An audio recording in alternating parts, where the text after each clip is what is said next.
এই যে এয়ারপোর্টের গেটটা আর কি দেখো, তোমাকে দেখাই। এই এদিকে উড়িয়ে মাছ না এই মেন গেট দেখো, এই যে একটা বাইক গেছিল একটা দুইটা, ওইটা হলো মেন রূপসী এয়ারপোর্ট, মানে প্লেন ঘাটি আমার সিধে ভাষা আর কি কবার গেলে ওখানে হলো প্লেন ঘাটি। এটা থেকে আমরা গুয়াহাটি যাওয়ার পাই, কলকাতা যাওয়ার পাই।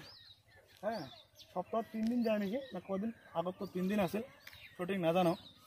তাও আর কি করলাম কিবা, তোমরা যদি জানেন আরও কয়ে দেবেন কী কী বার যায় প্লেনের দিকে, মানে রূপসীর থেকে গুয়াহাটি আর গুয়াহাটি থেকে রূপসী আর কি, মানে কোন দিন যায়, তোমরা যদি জানেন কী কী বার যায় তাহলে কয়ে দেবেন, ভালো লাগবে আর কি।